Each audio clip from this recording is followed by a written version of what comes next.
Hi Capricorn, this is Jov. Welcome po sa ating channel. By the way, Capricorn, this is your timeless reading. Gamitin ang reading na ito bilang gabay lamang. Kung naka-resonate kayo, comment down. Tandaan Capricorn, ito ay general reading po. Kunin nyo lang po kung ano naka-resonate sa iyo. This is for you Capricorn.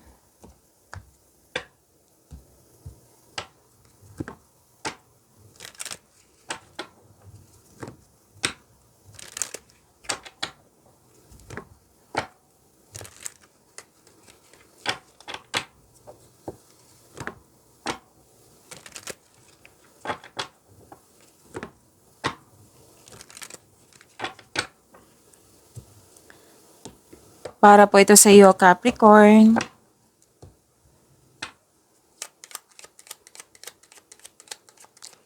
Maraming salamat po sa inyong patuloy na suporta sa mga nag-donate, sa mga hindi nag-skip ng ads, maraming salamat po. Sa mga hindi pa nag-subscribe, subscribe na po kayo at click bell notification para malaman nyo na may bago tayong video. Para sa mga gustong magpa-reading po, comment po kayo ng personal reading. Again, comment kayo ng personal reading and check my reply sa comment section. May nag-observe sa iyo, pwedeng nag-spy, pwedeng kayo ito, or pwedeng siya, nag-observe kayo sa isang tao. May tao dyan na hindi mahilig magmanipula, so ingat kayo sa kanya. And you have the power, authority, and protection.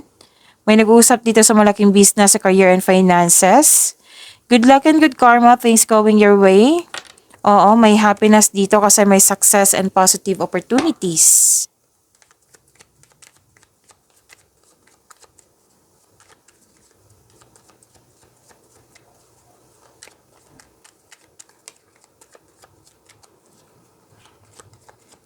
Energy po ni Capricorn.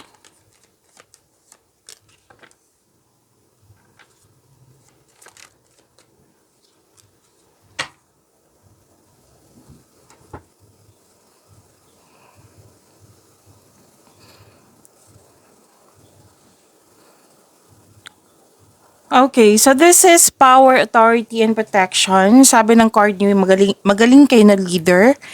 At stability, yes, kalma kayo, mapagmahal kayo sa buhay, marunong sa buhay. Marami na kayo napadaanan na hirap sa buhay bago naging successful. Malaki ang tiwala ng mga tao sa iyong strength and skills. You're making tremendous progress sa iyong buhay at mas nag-level up pa kayo. So may ano dito, connection sa isang tao na you're taking action para magkaroon ng stability sa inyong connection, para maipalago pa ito. Pero babala po sa ego clashing, okay?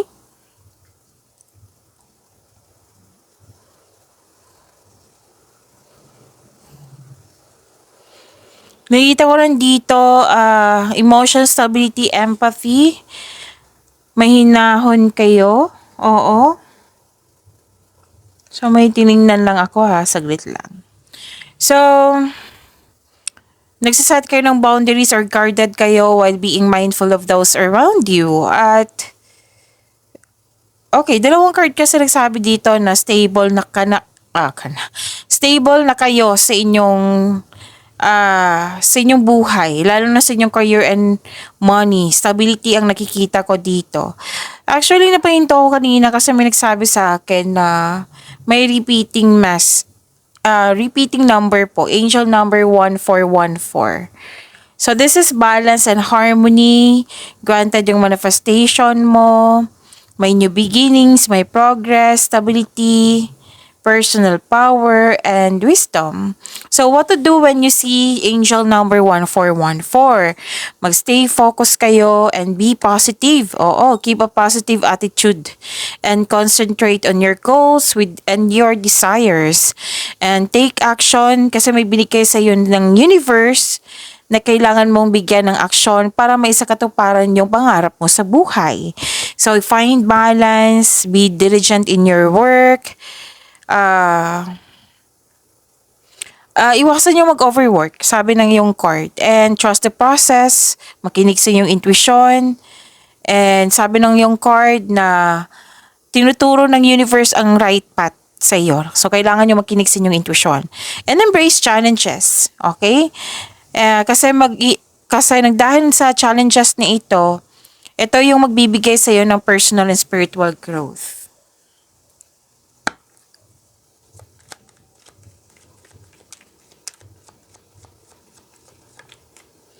This is about your career and money.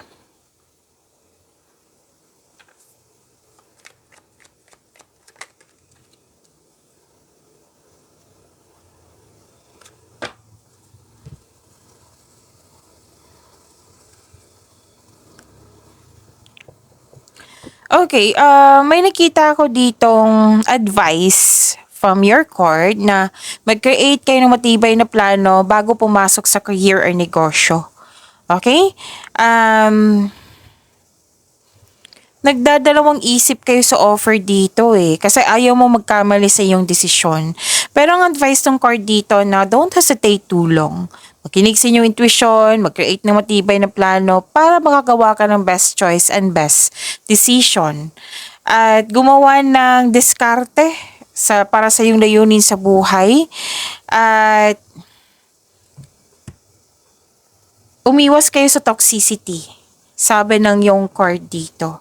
Gusto mo ng ayaw mo ng, anong tawag nito Capricorn? Ayaw mo ng collaboration, gusto mo yung, ikaw lang yung mag-isa magtrabaho. So, feel free yourself para makapag-isip ka ng maayos, okay?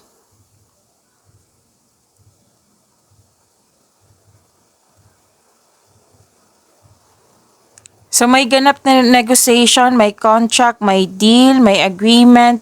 Basta any kind of negotiation, magkakaroon po ng successful agreement. Challenges may arise in your career, pero temporary lang po ito. You have to move forward, sabi ng iyong card. At nakita ko rin dito na may opportunity na very excited ka kasi alam na alam mo yung gagawin mo.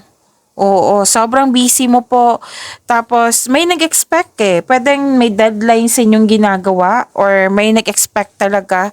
So, sabi ng card dito, i-prioritize mo yung task na may time management kasi busy ka. Para ma-meet mo yung expectation ng naghihintay sa mga ginagawa mo. Kasi may promises, may agreement na pwedeng deadline talaga to. Capricorn. So, may parating na blessings unexpected wealth. This is good fortune. Ang ganda.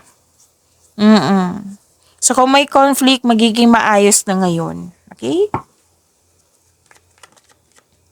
So, may lumabas agad. Kunin ko na.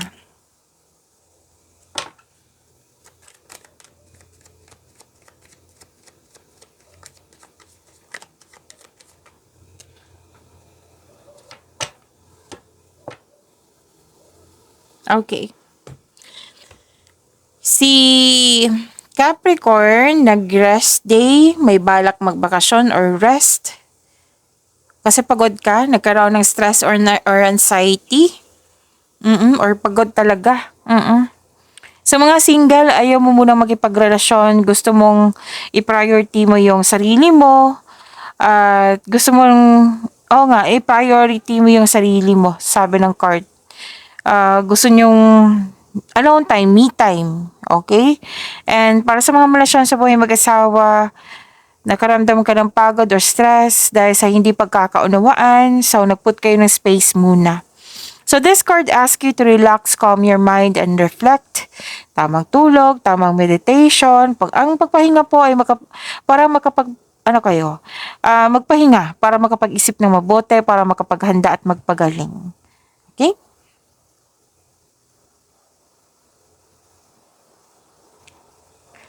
And may marireceive kang regalo or tulong. Oo, mula sa iyong kaibigan. Most likely, pera to. Kaibigan ba? Malapit na tao sa iyo? Partner nyo ba? Opo. Nakita ko rin dito na nagkaroon po ng panahon sa family, sa mga bata. May nag-aalaga ng, pwedeng may nalagaan kang mother figure or kayo ang nalagaan. Pwedeng may nanganak. Oo. Pag-aalaga kasi nakikita ko dito . Okay, so yan po. Pagyamanin niyo po yung blessings na binigay sa inyo, Capricorn. See you tomorrow. Maraming salamat po.